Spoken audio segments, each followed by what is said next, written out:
All right, what's going on, guys? Back at it with another NFL DFS video for week three. Funk and I couldn't find the time to record. I had a wedding Friday.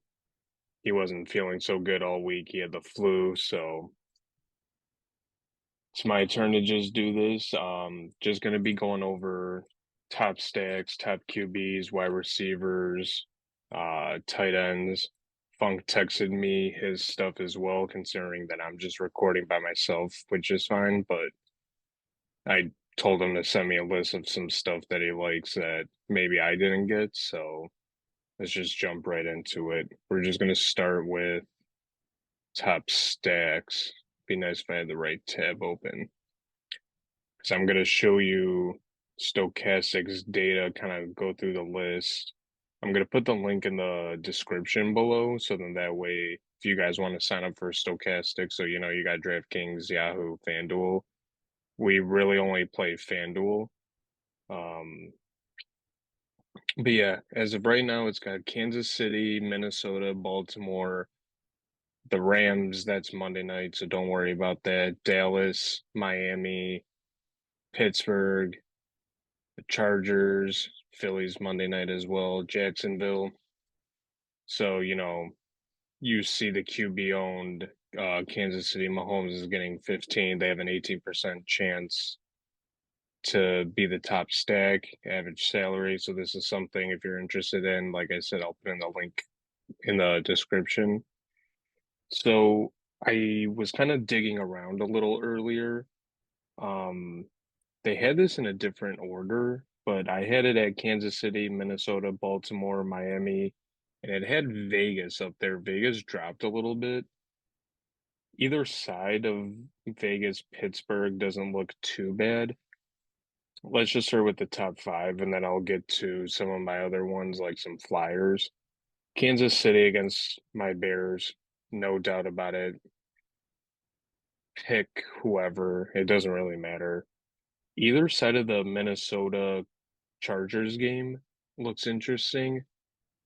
The over-under is 54. So Cousins, Jefferson pair them or Tyreek and Tua. I know Jalen Waddle is out, so there's a higher ceiling for Tyreek. I say higher ceiling, and this guy is just insane anyways. Baltimore against Indianapolis. From what I've seen, Baltimore hasn't looked amazing. They're winning, but they don't look amazing. Week one, Lamar looked bad. They looked pretty bad. They did good against Cincy. There's blowout potential. I believe the spread is like 8.5 or something. So there's definitely some blowout potential there. But Baltimore isn't bad at all. Miami versus Denver. Denver's defense is pretty bad. Um, Tua is just slinging the ball, kind of like I said. No Jalen Waddle, Tyreek Hill is going to be interesting to get to. Um, Vegas, I mean, the only issue is Pittsburgh's defense is pretty good. They handled business against Deshaun Watson and the Cleveland Browns. So I don't really like them that much. That's just kind of what I wrote down. Couple honorable mentions.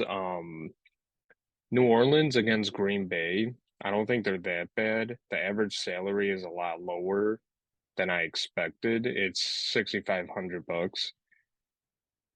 I don't think you should prioritize Derek Carr, but get Olave. The thing with the running back situation is a little weird. Jamal Williams just went on the IR, so Trey Jones or Kendry Miller, I don't know if I'm saying his name right or not. I think they're going to split carries, but Miller, I believe, is like 4,600 on FanDuel. So salary saving wise, you can get to him and just hope that he rushes a touchdown, bare minimum, even if it's like not many rushing yards, but not a bad idea. Buffalo against the Commanders, they're the Buffalo Bills. Jacksonville just has a good matchup against Houston. Last week they had a poor performance against the Chiefs, and when you're playing the Chiefs, it's never easy.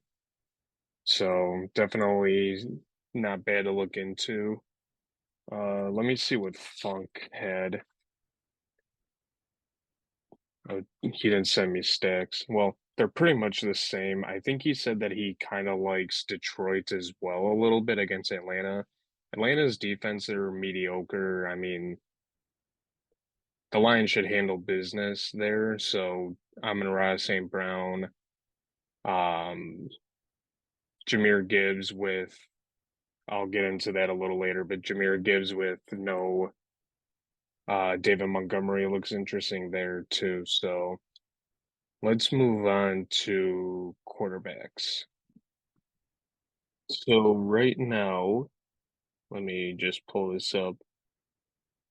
I have it set at fantasy points. It's got Mahomes, Cousins, Jackson, Tua.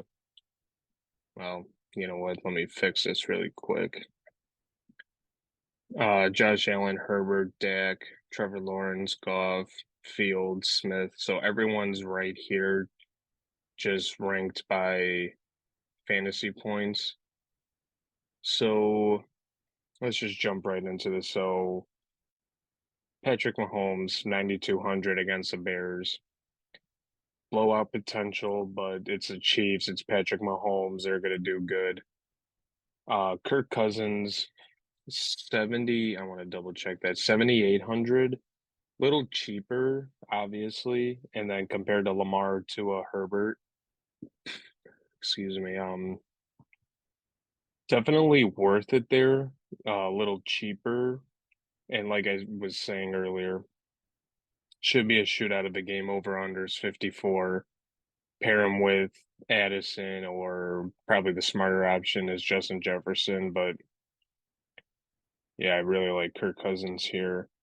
Lamar Jackson, 8,200. I understand, he's got the rushing upside. Zay Flowers has been pretty good this year.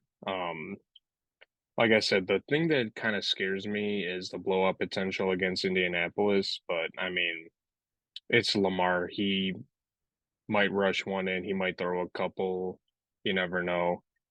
Tua's interesting because Denver's defense, the last few years, Denver's defense has always been pretty solid. And with Russell Wilson not being as good last year, the offense couldn't do anything, but the defense would try to keep them in games or whatever. But Tua going against Denver's defense the first couple weeks, they haven't looked that great. I mean, this can definitely be a great spot for Tua. Justin Herbert, kind of like I was saying, he's been having a great year despite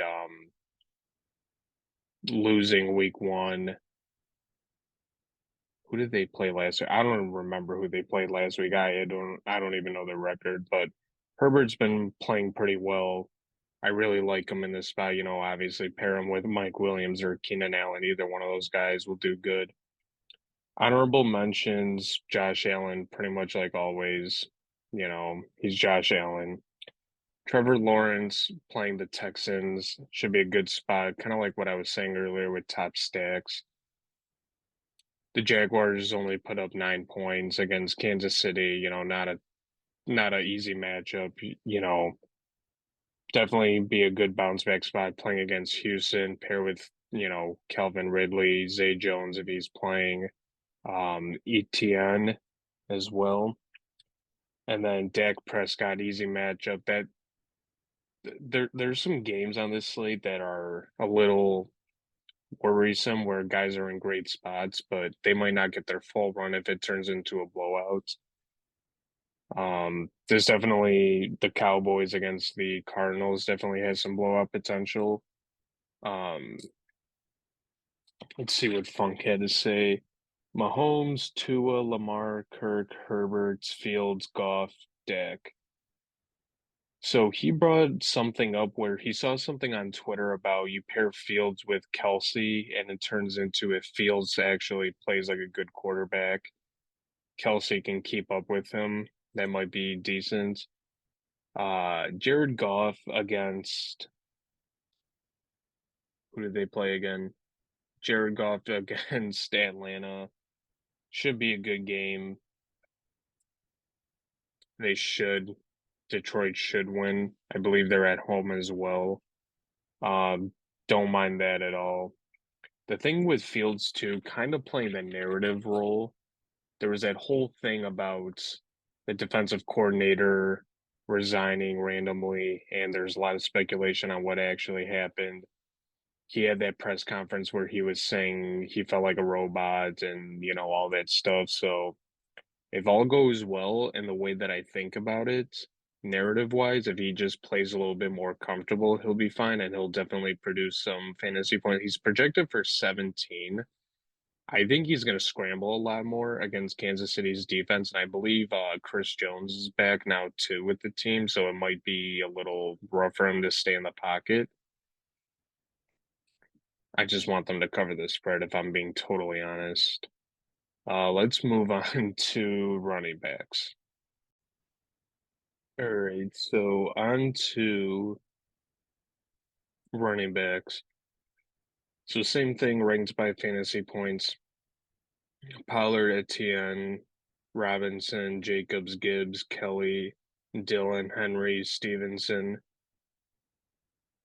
Walker, Madison, Sanders, Monster, Pacheco, James Cook, Zach Moss. All the top guys are right here. So when I took notes earlier, it had Pollard, Robinson, Etienne, Jacobs, Jahmyr Gibbs. So Pollard, I really don't like that price tag at 9,400. It's just because they're playing the Cardinals. I can definitely see him producing a lot of points. We also have a season long entry where he needs to get 8 rushing touchdowns, so hopefully he can do that today. Whereas last week I think he had like 3 opportunities on one drive to score a touchdown against the Jets, and he couldn't even do that. But ATN looks pretty interesting here. I think he's going to be pretty chalk, obviously, against Houston. Bit of a discount there too, compared to Bijan and Pollard at 8K. So I really like that spot there. Kind of like what I was saying about when I was talking about Trevor Lawrence. Bounce back game. This is a good get right game for them. Bijan against Detroit. I like both Bijan and Gibbs. Truth be told, I kind of like Gibbs more, and it's only because Gibbs is 7,000, and there's no David Montgomery. He's listed doubtful, so pretty much out. And I mean, both of these guys can catch the ball and run, get some good receiving yards and whatever, but either one will be good. We all know what Bijan did last week against the Packers and whatever. Josh Jacobs is also 7,000 playing against Pittsburgh. I kind of don't like as much, but I mean, I don't think he's that bad of an option. We probably won't play him. The narrative I will play is last week he didn't play good, so this could be a bounce back spot, I guess, but there's just better options there. Um, Joshua Kelly, I believe Eckler got ruled out. I don't know for sure, but he looks good. He's going to get majority of the touches. AJ Dillon, so the thing with the Packers is they just called up a guy, but Aaron Jones is still questionable, which is kind of confusing. If he gets ruled out, AJ Dillon is going to go crazy, like in terms of being expensive or whatever. So 6,300 is definitely a good discount. Um, Derrick Henry's almost always in play, but I don't think he's that huge of a priority. Couple other honorable mentions I wrote down. Miles Sanders, um, playing against Seattle. He's going to get majority of the touches. Bryce Young is out for this week. Andy Dalton is a starting quarterback. He's going to get involved regardless. Isaiah Pacheco, actually, as of like 2 hours ago, was kind of confirmed that he's going to play. He had some injury, but I guess he's fine now. Pacheco against the Bears looks good. I wrote down Zach Moss, and he is 6,400. They just released Deion Jackson, and I know Evan Hall is on the IR. Unless you're a Colts fan, I don't know any other running backs on the team, and I'm sure if you're not a Colts fan, you can't name me one other running back besides obviously Jonathan Taylor, but he looks a little interesting. He's 6,400, so that price tag isn't that great, but I also wrote down Jerome Ford at 5,600, the guy that obviously is taking over for Nick Chubb. Um, Playing against Tennessee, definitely get a little different there. Let's see what Funk said. Pollard, Pollard, and then he said, "You price, but sure." Bijan, Etienne, Kenneth Walker, he likes as well. Raheem Mostert, Alexander Madison. Definitely some good options there. Kenneth Walker, I think, will eat well in this game. Mostert, kind of the same thing, kind of like I said. It's going to be a shootout. Madison, the only reason why I think he might like Madison is obviously um, Kevin O'Connell said that he's like the RB1. And I think Cam Akers is going to be inactive for this game, the guy that obviously got traded from the Rams. So there's that. So let's move on to wide receivers. All right, so wide receivers. So right now it has Tyreek Hill, Justin Jefferson, Keenan Allen, CeeDee Lamb, Amon-Ra, St. Brown, Devontae Adams, Diggs, Ridley, Pittman, Olave, Williams, Pickens. Like usual, everyone's here. So it had a bit of a different order earlier. There's a lot of good spots here. Um, let's just jump into this. So earlier it was it wasn't. It had Jefferson and Hill switch, then it had Keenan Allen, CeeDee Lamb, Devontae Adams, and then it went St. Brown. Um, Justin Jefferson, 9,700. Like I've said, same with Tyreek Hill. It's going to be a shootout. These guys are going to get a bunch of targets, hopefully. Whether you pair Cousins with Jefferson or Tyreek and Tua. Oh, I'm sorry. I'm thinking about, okay, whatever. Sorry. Disregard that. Justin Jefferson, that game is going to be a shootout against the Chargers. The thing with Tyreek Hill, 9,600, $100 discount from Jefferson. There's no Jalen Waddle. Tyreek obviously is the wide receiver one on the Dolphins. Um, Denver defense isn't that great. I think Tyreek will eat pretty well considering there's no Waddle.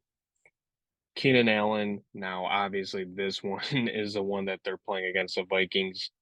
He's 8,800, so you pair him with Justin Herbert, he should do pretty well. Um, that's a good spot there. I don't really like CD Lamb that much, given that Dallas is playing the Cardinals. Kind of like what I was saying with like Pollard and Dag. It's got the my brain isn't working right now. It's got the blowout potential. Not a bad play, but you got to worry about the blowout there. So I'm in Ross St. Brown against Atlanta's defense doesn't look that bad. What's his price tag? He's 7,900. Even last week he produced, I think he had like 100 receiving yards and fumbled the ball and still played pretty well. And he was hurt for a little bit and came back out. Devontae Adams, I like as long as Jimmy G doesn't get swallowed up by TJ Watt, he should be good. Stephon Diggs at 8K looks good. Calvin Ridley looks good against Houston. Um, who's Minshew is starting for Indy, considering that Anthony Richardson is out. So I like Pittman here. Minshew came in and actually produced pretty well from what I remember. Olave against Green Bay's defense is interesting. Both these defenses, I mean, they're okay. They're not anything exciting. So truth be told, even like Green Bay's wide receivers, Dobbs, I believe Watson is good to go. I don't know for sure yet. Jalen Reed, even those guys are pretty decent. Olave, even the tight end, Jawan Johnson looks good. Obviously, if you're going to end up playing the Saints, definitely prioritize Olave. Mike Williams, kind of the same thing with Keenan Allen. Mike Williams is what's his price tag? Mike Williams, 7,200. So if you want to save a little bit of money instead of playing Keenan Allen, you can throw in Mike Williams. Um, some other honorable mentions I had Zay Flowers from the Baltimore Ravens. There's no Odell Beckham. Odell Beckham. Jeez. No Odell. He's going to get more targets, more receptions. Amari Cooper for Cleveland looks interesting, playing against a weak Tennessee secondary. I kind of like DK Metcalf and Tyler Lockett a little bit against Carolina. I think they'll produce pretty well. Let's see what Funk had. Justin Jefferson, Tyreek. His thing with Keenan Allen is only with Herbert and no Joshua Kelly. Same thing with CeeDee Lamb, just no Tony Pollard. He likes Pittman, he likes DJ Moore, and he likes Amari Cooper. So there's that. Now let me just pull up tight end. We're not going to spend too much time on tight end. It's kind of like my thing with um, defense and special teams. If you can pay up for a guy because you're playing some cheap running back, wide receivers, or quarterbacks, and do that. If not, just find a decent cheap guy. So it's got Kelsey, Hawkinson, Andrews, Ingram, Laporta, excuse me, Durham Smythe from Miami, which might look a little interesting with no Waddle. Um, Kelsey obviously against the Bears, Hawkinson and against sorry, TJ Hawkinson against the Chargers shootout game. He looks good. Mark Andrews, um, Baltimore, kind of the same thing as I said with Zay Flowers. There's no Odell Beckham. He looks good. So Travis Kelsey is 8K, Hawkinson 7,500, Andrews is 74. You can get Ingram, Evan Ingram from Jacksonville for 5,900 and save yourself a little bit of money. I like that spot there a lot. Sam Laporta is 5,200, which looks a little interesting against Atlanta's weak defense. Definitely not a bad spot. An honorable mention I wrote down that I think is a great value play. Well, maybe not great, but a decent value play. 4,800 Durham Smythe for Miami. You know, no Waddle. He's going to have to produce a bit. There isn't really much else I like here. I saw something on Twitter that Zach Ertz has like a decent amount of targets already. You know, yeah, Arizona playing with Josh Dobbs. I mean, the thing that I think about with some quarterbacks that aren't the greatest, they tend to look for their tight ends a lot because the tight ends, unless you're Kelsey, Hogginson, or Andrews, you're not running a seam right up the middle for 30 yards. A lot of these guys, they block or they'll do like the play action and, you know, they'll gain 10, 15 yards. It's an easy throw for the quarterback to make. It's not a bad play. Durham Smythe is just very intriguing at 48K with no Waddle. You know, if you have the money to spend to go get Kelsey, Hawkinson, or Andrews, if I had to rank them, I'd probably go Ingram and Smythe, like just personally, not based on like price or data or anything. But like I said, if you can pay for Andrews, Hawkinson, or Kelsey, that's that's very good. Funk didn't say anything about tight end, so I'm assume it's just going to be a filler spot and kind of like a who cares, I guess. But That should just about do it actually, now that I think about it. Make sure to join the Discord. So if you don't follow us on Twitter or X, whatever you want to call it, we made a Discord. It's free. We'll be posting a lineup in there. I actually already posted some prize picks and some sleeper plays. I posted one Thrive play, I believe, as well already. Um, if you have any questions on anything, just comment them down below. And if you haven't yet, just make sure to like and subscribe.